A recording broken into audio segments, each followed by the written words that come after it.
boses eh. Ito yung mga ano. Papansin to bakit yung mga suot nilang ganyan, parang nakabahag sa atin kumbaga. Dahil may bubuhatin silang ano yung mga balsa. Ang bigat-bigat bubuhatin nila yan. Ganyan mga suot nila. Yung iba dyan, had-had ng mga singit dyan. At yung iba dyan naman may mga sakit. Sa paniwala nila kasi gagaling sila pag binubuhat nila itong balsa na yan. Mabigat yan. Kumbaga ito nakatayo pa lang yan. Pag once binubuhat nila yan, hindi pwedeng ibaba nila yan. Dahil bawal ibaba. Lahat barangay o mga grupo nag-usap-usap yan sila sa gagawin nila sa pagbubuhat ng balsa. Mahigit isang oras ako nag-ikot to sa sa Gion kung saan gaganapin yung festival. Hindi dumantay sa balsa. Pinabantay nila yan. Kasi madaling araw, mamaya umpisa na sila magbubuhat. Oops, may naliligaw dito mga kababayan natin. Interviewin natin sila kung taga saan mga to. Ito yung mga Pilipinas sa Japan, oh. Yung mga ganda, di ba? Shout out, shout out. Shout out, kuya. Saan? Taga saan kayo? From Philippines. Philippines? Where in Philippines? We're in Philippines, Nueva Ecija. Shout out sa Nueva Ecija. Ito. Shout out. Vlog to vlog. Ganda, di ba? Mga ganda. Mga kapwa Pilipina natin magaganda yan. Ayun, oh. Mga ganda. Yes. Alas 5 pa yung mag-start ng umaga yung parade dito, yung Yamakasa Festival. Wala akong boses mga igala. Nag-abang yan sila hanggang alas 5. Marami pa to dito hanggang alas 5. Alas 5 kasi mag-start hanggang alas 8 ng umaga. Ito, magparade sila dyan.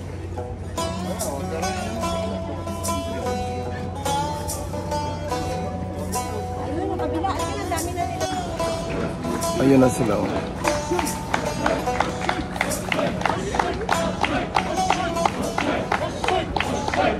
Mag-antay sila hanggang alas 5 ng umaga. Yung start na parade dito is alas 5 ng umaga. Start ng parade. Pasoy. Then, ito sila. 5 AM starting for the parade Yamakasa Festival. Ito siya mga igala. Ito isang reporter dito, maganda oh. Yan.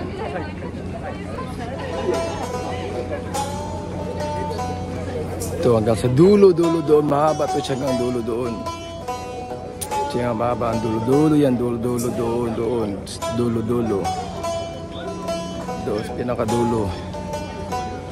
Mahaba to siya, napakahaba ito siya, dulo, pinakadulo, haba yan doon.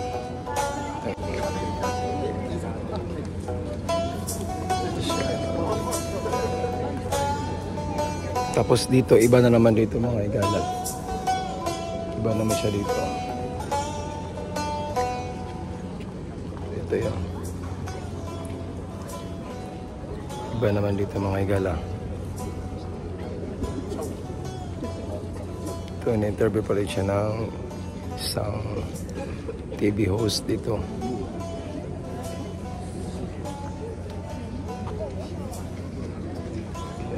Start doon nila. Hining kasi yan eh.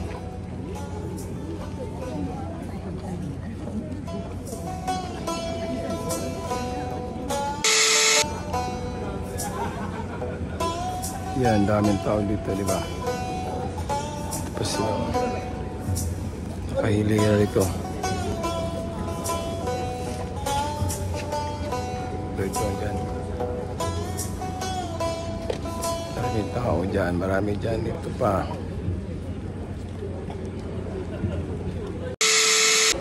Ito, bawat iba naman tong ano pa sa atin barangay. Ibang ano naman to dito eh. Haba to, marami ito mga igala. Ibang ano naman to dito. Ibang barangay sila. Ito nga area. Ito iba sila. Tapos hanggang sa dulo to doon. Sa dulo. Iba tong ano dito eh. Pasok tayo mga igala. Ito yung ano nila. Yan. ano nila yan eh. Sinisamba nila yan. Ito yung paniwala nila. Area. Sa dulo. Sa dulo pa doon. Pinakarami yan doon sa dulo. Street nila eh.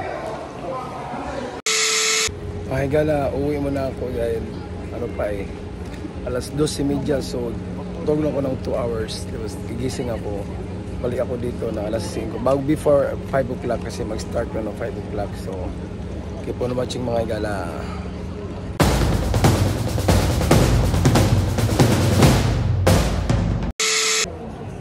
Mga gala. Late na tayo dumating. 5:30 dito na tayo. Dumating ako is 5:14 na. Start na. Nabutan ko siguro mga kalahati na yung paparade. Pero kahit paano, meron pa rin tayong coverage. Ito na, nabutan ko lang ito siya. Umaga na ako dumating kaya hindi ko nabutan yung madaling araw talaga na alas 5. Kasi ganito ang tulog ko dahil pumasok ko sa gabi. Kaya late na ako dumating dito pero kahit paano, nabutan ko pa rin. Mga kalahati na siguro to. Yung nga sinasabi ko na dyan halos sumasali dyan, talagang nasa puso, willing ka kung ano mangyari sa'yo. Piperma ka dyan eh. Kung ano mangyari sa'yo, wala silang sagutin na yan kasi volunteer talaga. Lahat dyan mga volunteers. Bubuhat yan, may mga sakit ang iba dyan. Paniwala nila nagagaling sila. Ang iba dyan, taon-taon talaga na may namamatay ito sa nagbubuhat ng balsa. Yung ang bigat-bigat nun, kahoy na solid yun. Tapos walang yan, palitan, sila, hindi pwede ibaba nila yung buhat nila. Mabigat yun, puro kahoy yun. Salit-salitan sila eh. Yung iba dyan, gusto ko pumasok yan kaso nga lang, ay ng asawa ko. Tapos yung ito sa liig mo na, na susugatan, yung mga singit niya na susugatan din. Yan, isang buwan ang preparation nila niyan, pa-practice.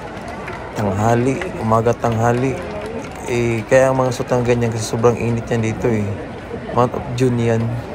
Sa Japan, mga pag-summer dito, lahat araw-araw halos may mga event dahil sa isang taon, 4 na beses na ito ang summer.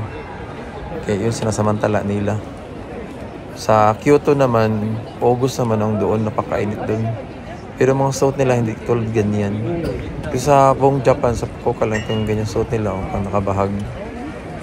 Sa mga nais gustong pumunta ng Japan, ang magandang puntahan dito, November yung Taglagas, tapos pag January, February, tag-ulan ng snow naman, tapos yung Sakura maglabasan, mga March and first week ng April, yan ang maganda punta sa Japan. Tapos pag June naman, July, ito mga event dito na siya, mga festival, iba-iba mga event dito kikita mo sa Japan. At the same time, yung mga naglabasan ng mga halaman after ng winter, yung pagtapos ng Sakura, yun, mga tulips, mga ibang mga halaman, magsisibol. Kaya napakaganda ang Japan pag turan dito pag summer. Balikan nating usapan tong Yamakasa Festival. Itong mga to, may dalang mga mga tubig ihagis dun sa nagbubuhat. Yan, nakikita nyo yung mga naglumpo-lumpo yan, mga grupo-grupo yan sila eh. Itong barangay yan sila. Sumusunod yan sila dun sa, paligid sila kung sinong minuto-minuto yan eh. After ng 5 minutes may sasalo uli. Lahat sila dyan, alam nila yan, ginagawa nila dyan eh. Una pala, bago ginagawa yan, nagka-practice na yan sila, sinong susunod, grupo-grupo may 10, mga 20 ang papalit uli sa pagbuhat. Tapos may nagabibit-bit ng mga tubig dyan. Yung mga kasamahan nila, itong iba dyan, mga tao din, mga pamilya, nagbibigay ng tubig parang ihagis doon sa mga tao nga napapagod na pare. Mainit kasi masyado yan eh. Ba't umaga yan, napakainit yan dito. June dito, tag-init na yan. Yung iba dyan, himatay, yung iba na mamatay. Kasi sobrang init, tsaka iba may mga sakit mga iba dyan, mga taas ng high blood. Paniwala nila, gagaling sila, yun ang tradition dito sa Japan. Yamakasa. ano yun dito eh. Dinadayo ito eh. Lahat buong Japan dito. Pupunta pag ito Yamakasa.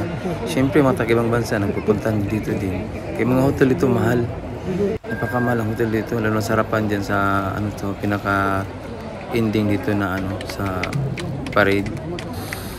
Kaya mga higala, patapos na to eh. Kaya see you on my next vlog. So huwag niyong kalimutan mag-subscribe sa aking YouTube channel. Kita-kita uli sa susunod kong vlog mga higala. Kasi uwi na rin ako pagkatapos nito. Kaya once again, don't forget to subscribe. Ken Sander Japan. Bye bye.